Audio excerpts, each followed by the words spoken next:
তোর ছোট ভাই তার বউ আমার বাড়ি থেকে বাইর করে দিছে। আমার তো সামনে কোনো জায়গা নাই, ভিক্ষা করতেছি। আমি নাকি তোর ভাইয়ের কাছে বুঝাই গেছি, তোর ভাইয়ের শ্বশুর শাশুড়ি তারা বেড়াতে আইছে, আমি থাকলে নাকি আগে থাকার জায়গার সমস্যা হয়ে যায়, লেগে আমার কইলো বাড়ি থেকে চলে যেতে। সবই বুঝলাম তোমার কথা, বাসায় গেল না কেন? তুমি তোমার বাসা চেনো? আমি চাই না আমার লেগে তোকে ফ্যামিলিতে আবার অশান্তি হোক, তোরা ভালো থাক, আমি এইটাই চাই। আমার নিয়ে কোনো চিন্তা করিস না বাজার। তোমার পাইছি আমি এতদিন পরে, এখন আমার বাসা চলো। বাসা যাবে মানে? আর বাসা যাবে কেন যাবে? তোমার মাকে কি এমনি এমনি বের করে দিছে তোমার ভাইয়ের বউ?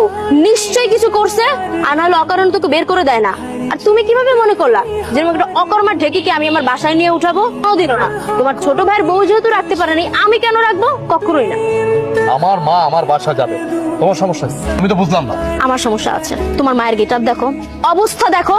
আমাদের বাসায় আমার বাবা থাকে, আমার বাবার সামনে যদি তোমার মাকে নেই তো আমি কি বলবো তাকে যে কেন হুট করে এইভাবে ফকিন্নি ভিক্ষুক অবস্থায় নিয়ে আসছি? তখন এক্সপ্লেইন করবে আমার বাবার সামনে যে তোমার ছোট ভাই আর ছোট ভাইয়ের বউ তোমার মাকে ঘর ধাক্কা দিয়ে বের করে দিছে আর তুমি নিয়ে আশ্রয় দিছো। কিভাবে শ্বশুরের সামনে কথা বলবা? আমার বাবা যতদিন আমার বাসায় আছে, তোমার মা কেন, তোমার কোনো আত্মীয় স্বজন আমি নিবো না। তুমি আমার মাকে ভিক্ষুক বললা? ভিক্ষুককে ভিক্ষুক বলবো না তো কি বলবো? ম্যাম সাহেব বলবো? সে আমার মা, সে আমাকে গর্বে ধারণ করছে। আরেকটা কথা বলো হরিনামকে। মা চলো তুমি আমার বাসা চলো। আমি দোয়া করি তোরা ভালো থাক, আমার জন্য অশান্তি দরকার নাই, ভালো থাক বাবা। মা মা,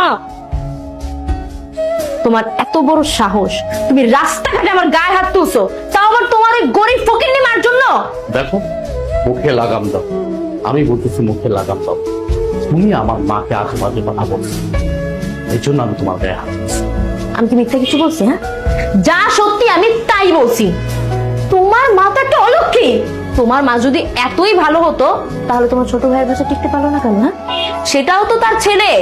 তোমার ছোট ভাইয়ের বউ কেন তোমার মাকে রাস্তায় বের করে দিল? হ্যাঁ, নিশ্চয়ই কোন আকাম কুকাম করছে, আর না হলে চুরি করছে হয়তো বা, এই জন্যই ঘাড় ধাক্কা দিয়ে বের করে দিছে।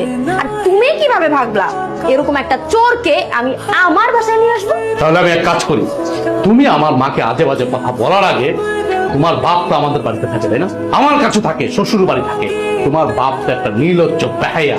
এক কাজ করি, তোমার বাবাকে এই বাড়ি থেকে বের করো। তুমি কি বলছো সব? আমার বাবাকে বের করে দিবা মানে? কেন চুপ থাকবো? এখন লেগে গেছে না?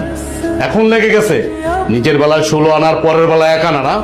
শোনো, তুমি ভেবেছিও না আমি তোমাকে কখনো বলছি, এখনো বলি, এটা কিন্তু আমার কথা না। এই রাস্তাঘাটে যে মহিলাটা ভিক্ষা করতেছে, এটা কিন্তু আমার মা। আমি তার কারণে কিন্তু পৃথিবীতে আসছি। তুমি এত বড় বড় কথা বলতেছো। পারবে তুমি তোমার বাবাকে এই বাড়ি থেকে চলে যেতে? পাঠায় দিতে পারবে? তুমি যেমন পারবে